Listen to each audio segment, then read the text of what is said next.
If you hadn't seen Mitole run away from the field in Saturday's Chick Lang Stakes, you would have known the 3-year-old colt made out all right by the color of jockey Ricardo Santana Jr.'s silks and breeches.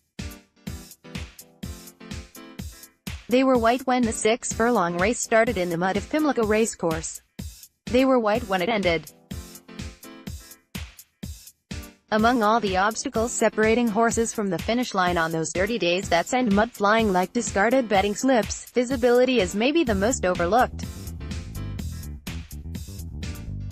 What's true on Interstate 695 is true at tracks large and small and in fields fast and slow. It's not advisable to go anywhere that you can't see. Santana didn't have that problem. Aboard one of the country's best sprinters, he didn't have to worry about the competition, much less his dry cleaning bills. For much of Mitole's 6¼ length victory, the horse's third straight,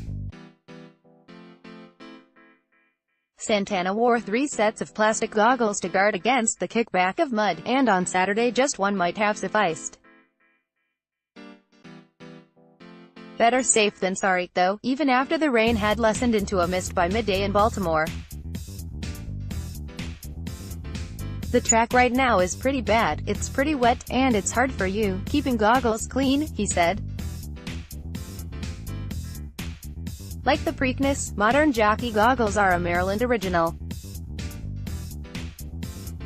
In 1947, a writer asked Israel Krupp, the Laurel-based son of a bootmaker, to devise a better alternative to the motorcycle goggle style eyewear in vogue.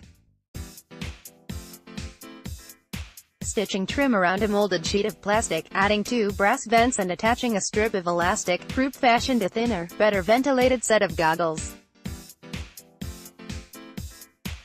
They were an immediate sensation at the Laurel racetrack, and their popularity blossomed nationwide. Little about their utility has changed in the 70-plus years since. They are a guard against grit, a shield against sludge, a cover for condensation. Worse.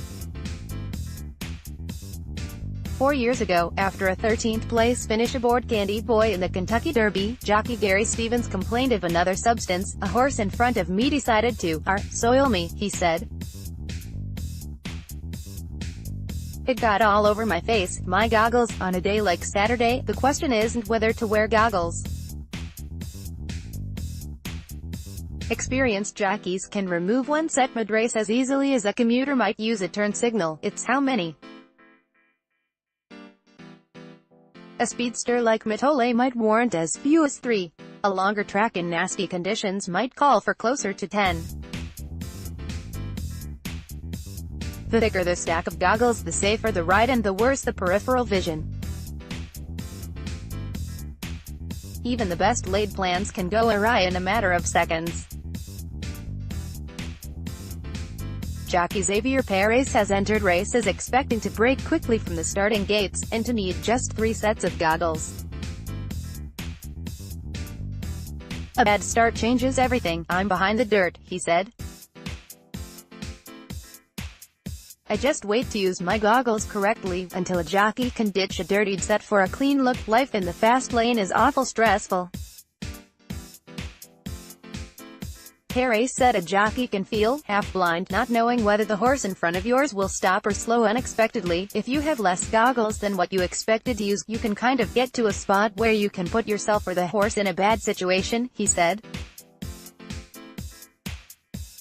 "The trouble is that the fastest way out of the spray zone is often the slowest route to the finish line."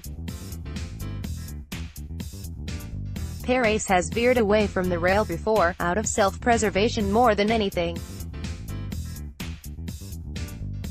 So has every jockey. It's only after the race that they can echo the lament of the tens of thousands of sopping wet fans watching them. "If only it hadn't rained." Jay Schaefer at BaltSun.com, Twitter.com/Jonas_Schaefer.